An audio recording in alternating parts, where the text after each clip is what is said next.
Hello दोस्तों, स्वागत है हमारे यूट्यूब चैनल में फिर से बार। तो चलिए आज हम हिंदी के एक 9th क्लास हिंदी के चैप्टर 6 लेके आए हैं, प्रेमचंद्र के फटे जूते, जो ऑब्जेक्टिव परीक्षा के दृष्टिकोण से एमसीक्यू जो वीवीआई है उसको उठाया गया है। पहला प्रश्न है, पाठ में लेखक ने प्रेमचंद्र का कैसा चित्रण किया गया है। ऑप्शन है अति स्योतिकपूर्ण चित्रण, या बनावटी, या यथार्थ चित्रण, या व्यंग चित्रण। तो ये होगा व्यंग चित्रण। ठीक है। अगला प्रश्न है कि चंद्र ने कैसे जूते पहनकर फोटो खिंचवाए हैं, गंदे, फटे, रंगीन, या महंगे। तो आंसर होगा फटे, इसीलिए इस चैप्टर का नाम भी पड़ गया प्रेमचंद्र के फटे जूते। इस कहानी आपको पढ़ना चाहिए, अवश्य पढ़ना चाहिए। इस कहानी में बहुत मोरल चीज़ बताया गया है। ठीक है। अगला प्रश्न है कि समाज में किसके कारण अधिक मान सम्मान दिया जाता है, घर के कारण, शिक्षा के कारण, धन के कारण, या हंसी के कारण। तो इस चैप्टर के माध्यम से जो है सो बताया जा रहा है वो धन के कारण समाज में लोगों को अधिक रिस्पेक्ट मिलता है, सम्मान दिया जाता है। अगला प्रश्न है, लेखक को प्रेमचंद की मुस्कान कैसी जान पड़ती है।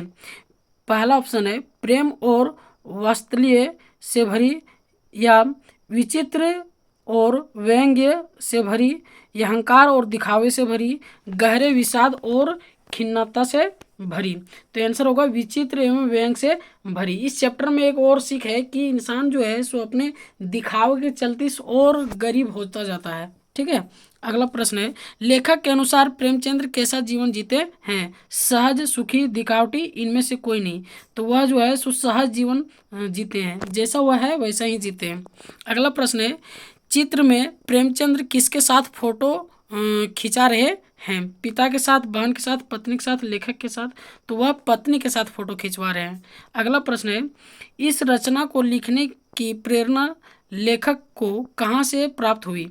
प्रेमचंद की पत्नी से मिलकर, प्रेमचंद्र के योगदान को देखकर, प्रेमचंद के लिखे साहित्य को देखकर, प्रेमचंद्र की फोटो को देखकर। तो लेखक को यह लिखने की आई प्रेमचंद्र की फोटो को देखकर। अगला प्रश्न है, पाठ में लेखक किस बात को लेकर दुखी है। साहित्यकारों की गिरती दशा से, साहित्य के गिरते स्तर से, साहित्य की कमी से, साहित्यकारों की गरीबी से। तो इसका आंसर होगा साहित्यकारों की गिरती दशा से।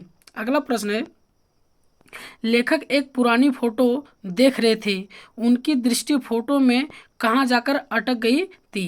टोपी पर, जूते पर, धोती पर, या कलम पर। तो इसका आंसर होगा प्रेमचंद्र के फटे जूते पर, यानी कि जूते पर। अगला प्रश्न है, गोदान उपन्यास का मुख्य पात्र कौन है। प्रेमचंद्र, माधव, लेखक, होरी। तो इसका आंसर होगा होरी। और गोदान के किसकी उपन्यास है, तो वह है प्रेमचंद की। अगला प्रश्न है, लेखक के अनुसार प्रेमचंद किसका महत्व नहीं समझते हैं। फोटो का, लेखन का, जूते का, कलम का। तो इसका आंसर होगा फोटो का। अगला प्रश्न है, लेखक के अनुसार प्रेमचंद्र कैसे लेखक थे। सुस्त, संघर्षशील, क्रांतिकारी, गंभीर। तो इसका आंसर होगा संघर्षशील। अगला प्रश्न है, प्रेमचंद्र के जीवन की सबसे बड़ी कमजोरी क्या थी। जीवन में समझौता ना कर पाना, अशिक्षित होना, निर्धन होना, इनमें से कोई नहीं। तो जीवन में समझौता ना कर पाना। अगला प्रश्न है, प्रेमचंद्र फोटो के माध्यम से किन लोगों पर व्यंग करते हैं। जो गरीब हैं, जो अपनी कमजोरी को छिपाते हैं, जो जिनके पास पैसा अधिक है, जो समाज के नियम मानते हैं। तो जो अपनी कमजोरियों को छिपाते हैं उस पर व्यंग रचते हैं प्रेमचंद, है ना। अगला प्रश्न है, लेखक का जूता कहाँ से फटा हुआ था। ऊपर की ओर से, तले से, पीछे की भाग से, सिलाई के भाग से। तो तले से फटा हुआ था।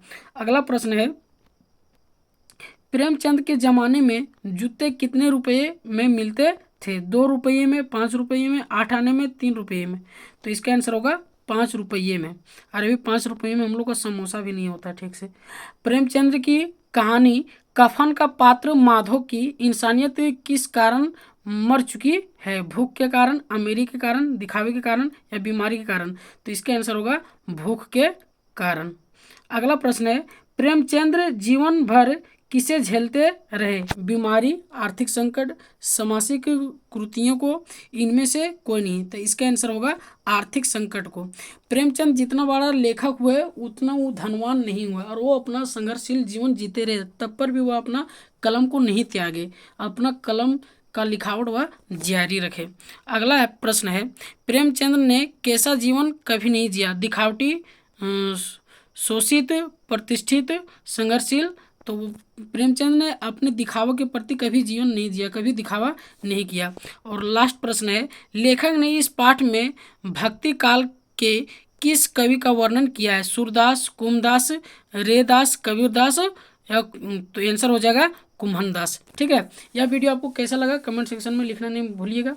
मिलते हैं नेक्स्ट वीडियो में। जय हिंद, वंदे मातरम।